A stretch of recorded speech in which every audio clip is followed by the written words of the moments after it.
वरिष्ठ पत्रकार दिलीप सिमंडल कहते हैं, अब न जागे तो अंधेरा होगा। आज के दिन को भारत के सामाजिक लोकतंत्र के इतिहास के कलंकित दिन के तौर पर याद किया जाएगा। आज पहली बार भारत सरकार ने एक विज्ञापन जारी करके कहा है कि सरकारी नीति बनाने के लिए वह अफसरों की बगैर किसी परीक्षा के नियुक्ति करेगी। विज्ञापन में साफ लिखा है कि ये अफसर निजी क्षेत्र या विदेशी कंपनियों से भी हो सकते हैं। इन नियुक्तियों में SC, ST, OBC, PH आरक्षण समेत किसी संवैधानिक नियमों का पालन नहीं होगा। यह विज्ञापन कई अखबारों में आज छपा है। टाइम्स ऑफ इंडिया के दिल्ली एडिशन में आप इसे पेज 11 पर देख सकते हैं। इसे आप सरकारी नौकरियों में आरक्षण की समाप्ति की दिशा में अब तक का सबसे बड़ा कदम मान सकते हैं। यह जो हो रहा है वह आज तक कभी नहीं हुआ है। विज्ञापन में क्या है? विज्ञापन बता रहा है कि केंद्र सरकार नीतियां बनाने वाले पद यानी ज्वाइंट सेक्रेटरी के 10 पोस्ट सीधे भरेगी। इसके लिए कोई परीक्षा नहीं होगी। ये पद 10 मंत्रालयों को चलाएंगे। ऐसा करके सरकार संविधान के कई अनुच्छेदों का सीधा उल्लंघन कर रही है। अनुच्छेद 15(4) का यह सीधा उल्लंघन है,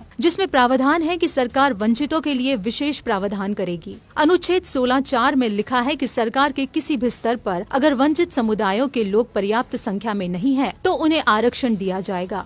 ज्वाइंट सेक्रेटरी लेवल पर चूंकि SC, ST, OBC के लोग पर्याप्त संख्या में नहीं है, इसलिए उनकी नियुक्ति में आरक्षण न देने का आज का विज्ञापन 16(4) का स्पष्ट उल्लंघन है। अनुच्छेद 15 और 16 मूल अधिकार है, यानी भारत सरकार नागरिकों के मूल अधिकारों के हनन की अपराधी है। इसके अलावा संविधान के अनुच्छेद 315 से 323 में यह बताया गया है कि केंद्र लोक सेवा आयोग यानी UPSC होगा, जो केंद्र और राज्य सरकार के अधिकारियों को नियुक्त करेगा। अनुच्छेद 320 पढ़िए, article 320, functions of public service commissions. It shall be the duty of the union and the state public service commissions to conduct examinations for appointments to the services of the union and the services of the state respectively. ऐसे में सरकार UPSC को bypass करके और बगैर किसी परीक्षा और आरक्षण के अफसरों को सीधे नीतिगत पदों पर नियुक्त कैसे कर सकती है?